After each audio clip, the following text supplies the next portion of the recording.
ప్రజా ఫార్మసీ ఎక్కడ ఉంటుందంటే కరెక్ట్ గా మన గాంధీ చౌక్ లో నెహ్రూ రోడ్ లో ఉంటుంది ప్రజా ఫార్మసీ అనేది. వీళ్ళ దగ్గర మనలాంటి సామాన్యులకు అందుబాటు ధరల్లో అన్ని రకాల జనరిక్ మరియు ఫార్మా మందులు ఇక్కడ లభిస్తాయి. దాంతో పాటుగా ఒకవేళ లేని మందులు ఏమన్నా ఆర్డర్ చేస్తే అవి మన డోర్ డెలివరీకి అయితే తీసుకొస్తారు. అవంతే ఫ్రీ అండ్ 20% 30% డిస్కౌంట్ అని కాదు, మనలాంటి సామాన్య ప్రజలకు తీసుకొచ్చి అందుబాటులో అందిస్తున్నారు.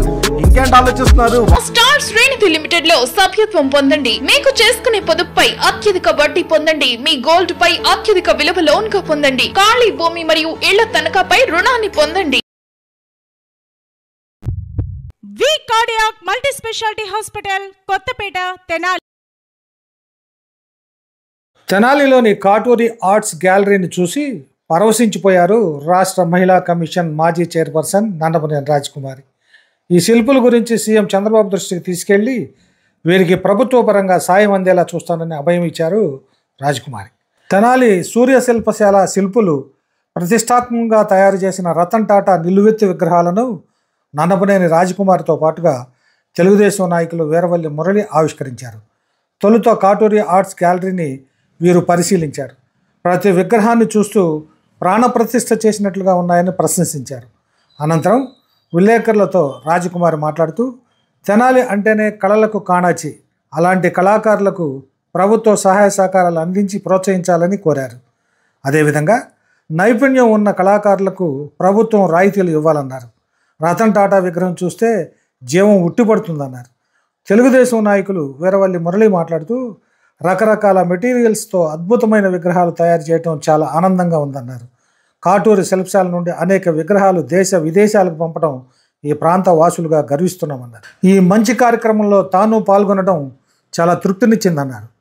కాటూరి ఆర్ట్స్ గ్యాలరీ నిర్వాహకులు శిల్పి కాటూరి వెంకటేశ్వరరావు మాట్లాడుతూ రతన్ టాటా మహనీయుడని, ఆయనను చూసి భారతీయులు గర్వపడతారని, అలాంటి ఆయన విగ్రహాలు తయారు చేయటం అదృష్టంగా భావిస్తున్నానన్నారు. టాటా ప్రజల గుండెల్లో స్థిరస్థాయిగా నిలిచిపోయారని, ఆయన విగ్రహాన్ని తాము గ్యాలరీలో ఆవిష్కరించడం ముదావహం అన్నారు. తమ శిల్పశాలకు ప్రపంచ స్థాయిలో గుర్తింపు రావాలన్న ఉద్దేశంతో నిరంతరం కృషి చేస్తున్నామని, అందుకు తన కుమారులు కాటూరి రవిచంద్ర, కాటూరి శ్రీహర్షలు సహకరిస్తున్నారని కొనియాడారు. ఈ కార్యక్రమంలో శిల్పి కాటూరి వెంకటేశ్వరరావు భార్య కొండమ్మ కూడా పాల్గొన్నారు.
గొప్ప నైపుణ్యం ఉందో వారి దగ్గర మనం అందరం కూడా నాడు చూస్తాం.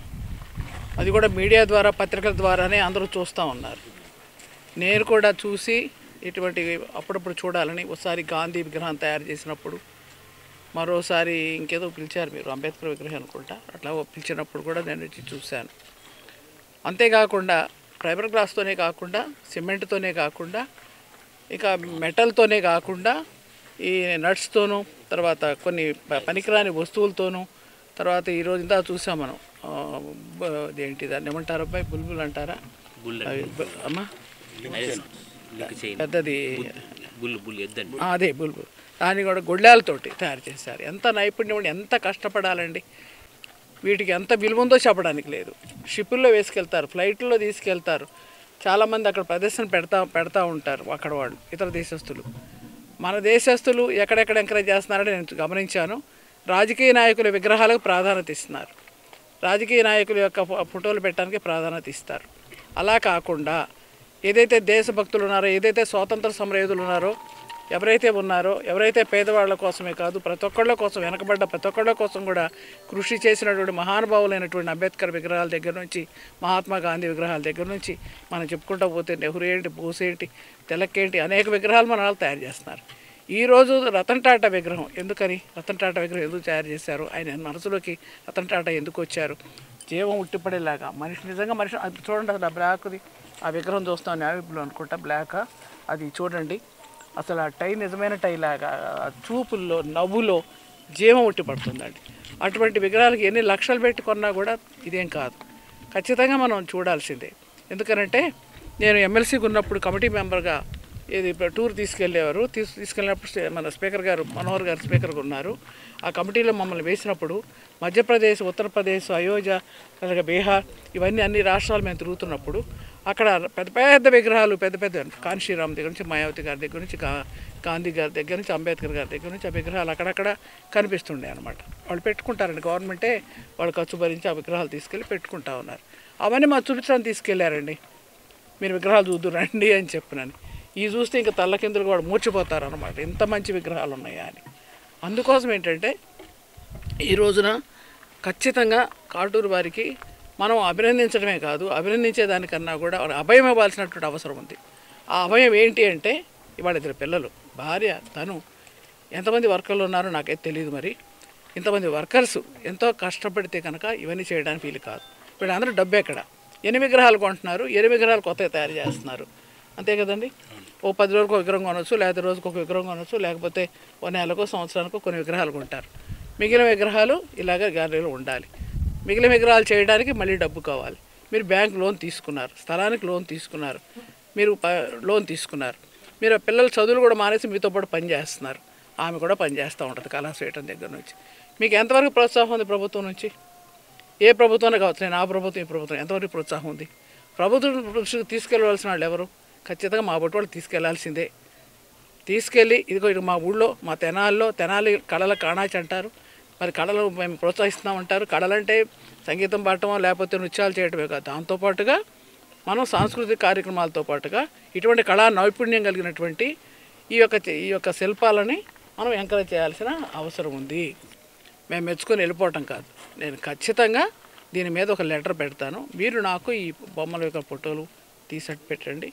మిమ్మల్ని కూడా ఎంట పెట్టుకుని చంద్రబాబు గారి దగ్గర అపాయింట్మెంట్ అడిగి తీసుకెళ్ళి, రేపు ఆయన ఊరి నుంచి వచ్చాక టూర్లో ఉన్నారు, 5 రోజుల దాకా ఉండరు ఆయన, వచ్చిన తర్వాత తీసుకెళ్ళి రేపు కాబోయే రాజధానిలో ఖచ్చితంగా ఒక అంబేద్కర్ విగ్రహం పెడతామని కొంతమంది అంటున్నారు, మహాత్మా గాంధీ విగ్రహం పెడతామని కొంతమంది అంటున్నారు, ఎన్టీ రామారావు గారి విగ్రహం పెడతామని కొంతమంది అంటున్నారు. వాటితో పాటుగా అన్ని విగ్రహాలు పెట్టే విధంగా ఈ విగ్రహాలు తయారు చేయడం కోసం అక్కడే మనం సైట్ అడుగుదాం. ఖచ్చితంగా అక్కడ సైట్ అడుగుదామండి. అంతేకాదు బ్యాంకు లోన్లు కూడా ఎక్కువ ఇప్పించాల్సిన అవసరం ఉంది. చాలా నామినల్ రేటు తక్కువ వడ్డీతోటి మీకు లోన్లు ఇప్పించాల్సిన బ్యాంకులు కూడా మీకు శాంక్షన్ చేసే విధంగా మాట్లాడదాం. మీరు ఎన్నాడని ఇవి చేస్తారు చెప్తున్నా, పిల్లలు ఉన్నారు, మీరున్నారు.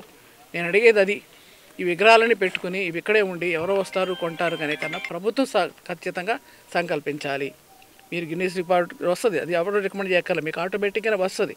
మనోహర్ గారు చేయించగలరు, లేకపోతే మేము లెటర్లు పెట్టగలము, లేకపోతే మన ప్రెస్ మీడియా ఉంది కాబట్టి చెప్తారు మన వాళ్ళంతా, అది వస్తుందండి. అలా కాదు, ఇవి ఇంకా బాగా చేయాలంటే, ఇంకా ఎంకరేజ్ చేయాలంటే ఎట్లా? రతన్ టాటా గారి విగ్రహాన్ని మీరు ఎందుకు పెట్టారు ఇప్పుడు నాకు అర్థమైంది.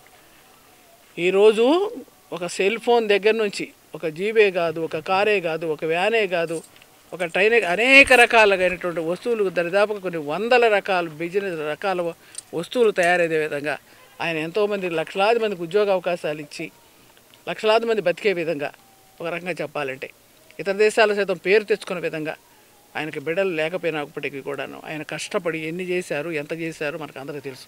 రతన్ టాటా గారు తెలియనాలంటూ లేరు. వాళ్ళు దేశం కోసం చాలా చేశాడు ఆయన. ఎంతోమంది జీవనోపాధి ఏర్పాటు చేశాడు ఆయన.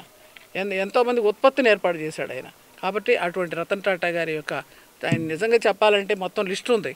చాలా టైం అవుతుంది, ఇంట్లో ఉన్నారు మన వాళ్ళు, కానీ అనేక రకాలుగా మనం వారు తయారు చేసేటువంటి ఉత్పత్తులకి మనం గౌరవిస్తూ ఆయన మరణించినందుకు అందరూ కూడా బాధపడ్డారు. కానీ బతికే ఉన్నట్టుగా మనిషి మరణించిన మనిషి యొక్క విలువలు బతికే ఉన్నాయి. ఆయన చేసినటువంటి గొప్పతనం ఇంకా బతికే ఉంది. ఆయన చూపించినటువంటి బాటలో మీరు నడుస్తూ అందరినీ నడిపిస్తూ ఆ విగ్రహాలు ఇక్కడ పెట్టారు, గుర్తు తెచ్చుకుంటున్నాం కృతజ్ఞతగా. కాబట్టి ఖచ్చితంగా ప్రభుత్వాలు కూడా మిమ్మల్ని ఎంకరేజ్. ఎందుకంటే కాటూరు వెంకటేశ్వర గారి గురించి చెప్పాలంటే ఒకే ఒక్క మాటలో కొన్ని వందల అన్న ఎన్టీఆర్ విగ్రహాలని కాటూరు వెంకటేశ్వర గారు ఈ రాష్ట్రంలోనే కాకుండా భారతదేశంలో అనేక తెలుగువారు ఉన్న అనేక ప్రాంతాలకి వీళ్ళని తరలించారు. మేము ఎన్నోసార్లు వీళ్ళు కొద్దివాళ్ళండి, ఆర్థికంగా వీళ్ళకి పెద్ద స్తోమత లేదు, అన్నగారి విగ్రహాలు అన్నగారిది మీరు స్టాచ్యూ ఇవ్వాలి అంటే మురళి గారు పంపించండి అని చెప్పేసని లాభం అనే పాయింట్ కాకుండా మన దగ్గరే తయారైనటువంటి ఈ మహోన్నతమైనటువంటి మహానుభావుల విగ్రహాలు దేశం మొత్తం వెళ్ళాలి, అది మన గ్యాలరీ నుంచి వెళ్ళాలి అనే ఒక తపనతో కాటూరు వెంకటేశ్వర గారు అది నెలకొల్పడం అనేది చాలా సంతోషం. దాంట్లోని వాళ్ళ రతన్ టాటా గారంటే ప్రపంచంలోనే ఒక గొప్ప పారిశ్రామికవేత్తగా ఆయన ఏ విధంగా పేరు తెచ్చుకున్నారో మనం చూసాం. గుండు సూది నుంచి బుల్డోజర్ వరకు భారతీయుడు ఏదైనా సరే సాధించగలడు, సామాన్య ప్రజలకు అతి తక్కువ ధరల్లో ఏదైనా సరే మనం అందించగలమని చెప్పేసి నానా కారు చూసాం. మనం ₹1,00,000 పేదవాడికి ఒక కారును అందజేసినటువంటి ఒక గొప్ప వ్యక్తి రతన్ టాటా గారు. అటువంటి వ్యక్తి యొక్క విగ్రహాలను ఇక్కడ నెలకొల్పటం అనేది నిజంగా ఆయన యొక్క దేశభక్తికి, ఆయన యొక్క గొప్ప ఉదారమైనటువంటి ఒక మనసుకు మనందరం కూడా అభినందనలు తెలియజేయాలి. ప్రపంచంలో నాకు తెలిసి ఇంత గొప్ప ఆర్ట్ గ్యాలరీ అనేది నాకు తెలిసి ఎక్కడ ఉండి ఉండదు. ఎందుకంటే వ్యాపారం కోసం ఎంతోమంది చేస్తారు, వ్యాపారం కోసం కాదు, పేరు కోసం ముందు మనం చేయాలి. మహానుభావుల యొక్క విగ్రహాలన్నిటిని కూడా ఇక్కడ నెలకొల్పాలి అనే దాంట్లో అంబేద్కర్ గారు అనేకమైనటువంటి కళ్ళు చెదిరిపోయే విధంగా అంబేద్కర్ గారే వచ్చి ఇక్కడే కూర్చున్నారా, గాంధీజీ గారు ఇక్కడే ఉన్నారా, ఎన్టీఆర్ గారు ఇక్కడే ఉన్నారా అనేటటువంటి జీవం ఉట్టిపడే విధంగా ఆయన ఇక్కడ ఆ మహానుభావుల యొక్క విగ్రహాలని నెలకొల్పటం అనేది నిజంగా చాలా గొప్ప. తెనాలి ప్రాంత వాసులకు కూడా ఒక గొప్ప వరంగా కాటూరు వెంకటేశ్వర గారు శిల్పశాలని చెప్పేసి నేను తెలియజేసుకుంటూ, ప్రభుత్వం కూడా ఇటువంటి గొప్ప మేధావుల్ని, గొప్ప కళాకారుల్ని ప్రభుత్వం కూడా గుర్తించి వీళ్ళ యొక్క శక్తిని ప్రపంచానికి తెలియజేసే విధంగా, ఎందుకంటే తెనాలి ప్రాంతంలో ఒక గొప్ప కళాకారుడిగా వాళ్ళ పిల్లలు ఇవాళ 3D సిస్టంతో ఎవరికి సాధ్యం కానటువంటి దాదాపు 5 అంగుళాలు అతి చిన్న వాటి దగ్గర నుంచి దాదాపు 18 అడుగులు 20 అడుగులు విగ్రహాల వరకు కూడా ఈయన నెలకొల్పే స్థాయికి, తెనాలి యొక్క కీర్తిని ఆ విధంగా తీసుకెళ్లే స్థాయికి వారు ఉన్నారంటే గిన్నీస్ బుక్ రికార్డ్ కోసం ఆయన ఏదైతే ప్రయత్నిస్తున్నాడో నిజంగా దానికి నిజమైనటువంటి అర్హులు ఈ ఆర్ట్ గ్యాలరీ అని చెప్పేసి తెలియజేసుకుంటూ, ఒక మంచి కార్యక్రమం రోజు మమ్మల్ని ఇక్కడికి పిలిచి వీటన్నిటిని కూడా సందర్శించేటటువంటి అద్భుతం కల్పించినటువంటి వెంకటేశ్వర గారికి, రవికి, హర్షకి, వీళ్ళ కుటుంబ సభ్యులందరికీ కూడా మేము అభినందనలు తెలియజేస్తుంటూ, దేవుడు ఇంకా గొప్ప శక్తినిచ్చి ఈ తెనాలి యొక్క పేరుని ఇంకా కూడా ఇమ్యూనిటీ చేసేటటువంటి శక్తిని ఆ దేవుడు ప్రసాదించాలని చెప్పేసి మనస్ఫూర్తిగా కోరుకుంటున్నాను. Thank you very much. Ratan Tata గారు మరి మరణించిన వెంటనే ఒక 5-6 రోజుల్లోనే ఆయన విగ్రహాన్ని తయారు చేసి, బస్ సైజ్ విగ్రహాన్ని తయారు చేసి కాటూరి ఆర్ట్ గ్యాలరీలో మేము ప్రతిష్ఠించడం జరిగింది. ఆ రోజున మరి తెనాలి శాసనసభ్యులు, మరి మనకి మంత్రివర్యులు కూడా అయిన నాదెళ్ల మనోహర్ గారు ఆ రోజున వచ్చి మరి వారి రతన్ టాటా గురించి ఎంతో గొప్పగా ప్రసంగించి ఆ రోజు ఆయన ఆ కార్యక్రమాన్ని విజయవంతంగా పూర్తి చేశారు. ఈ రోజున మరి అదే స్ఫూర్తితో మేము రతన్ టాటా గారి నిలువెత్తి విగ్రహాలని చేసి ఈ రోజున కాటూరి ఆర్ట్ గ్యాలరీలో ఎగ్జిబిషన్ చేయడం జరిగింది. ఈ కార్యక్రమానికి మరి మాజీ మంత్రిని, మరి మాజీ చీఫ్ విప్ నన్నపనేని రాజ్కుమార్ గారు మరి వచ్చి ఈ కార్యక్రమాన్ని పూర్తి చేశారు. వారు విజయవంతం చేసినందుకు వారికి కూడా మా సూర్య స్టాఫ్ తరఫున, మా కుటుంబం తరఫున ధన్యవాదాలు తెలియపరుచుకుంటున్నాం. ఇంకా మున్ముందు ఇలాంటి కార్యక్రమాలు ఎన్నో చేసి, నా ఉద్దేశం భారతదేశంలోనే తెనాలి సూర్య శిల్పశాల అంటే ఒక గుర్తింపు రావాలి అనేదే నా ఆశయం. అందుకనే అహర్నిశలు మేము ఎప్పుడూ ఏదో ఒక పని చేసి మరి ప్రజల మళ్ళీ మన్నలను పొందడానికి చూస్తూ ఉంటాం. ఎందుకంటే ఇలాంటి గ్యాలరీలు ఎక్కడ అంటే ఒక రాజధానిలో ఉంటాయి, ఎంతో వ్యయ ప్రయాసాలతో కూడుకున్న పని కాబట్టి ఒక రాజధానిలో ఆర్ట్ గ్యాలరీలు మనకి తారసపడతాయి. అలాంటిది మరి కంచర్లపాలెం అనే ఒక గ్రామంలో ఈ ఆర్ట్ గ్యాలరీని కట్టి నేను ఇప్పటికే మన రాష్ట్రంలో కాకుండా చాలా రాష్ట్రాల్లో కాకుండా భారతదేశం అంతా గుర్తింపు రావడానికి ప్రయత్నిస్తున్నాను. ఇంకా మున్ముందు ఇలాంటి ఎన్నో చేసి మరి గిన్నిస్ బుక్ రికార్డులో ఎక్కాలనేదే మా ఆశయం. ఆశయం కోసమే మరి ఇటీవల ఒక భారీ కార్యక్రమాన్ని చేసి ఒక అంబేద్కర్ గారి విగ్రహాలతో ఒక పెద్ద కార్యక్రమాన్ని చేసి అలాగే మన మంత్రివర్యులు నాదుల మనోహర్ గారిని తీసుకొచ్చి ఈ కార్యక్రమం చేశాం. వారు కూడా గిన్నిస్ బుక్ ఆఫ్ రికార్డ్ వారికి ఒక లెటర్ కూడా వారు స్వయంగా రాసి వీరికి గిన్నిస్ బుక్ ఇవ్వడానికి అర్హులు వీళ్ళని ఒక లెటర్ కూడా వారు ఇచ్చున్నారు. ఈ సందర్భంగా మమ్మల్ని ఆదరించే మరి అందరికీ పేరు పేరు నా కృతజ్ఞతలు తెలియజేసుకుంటూ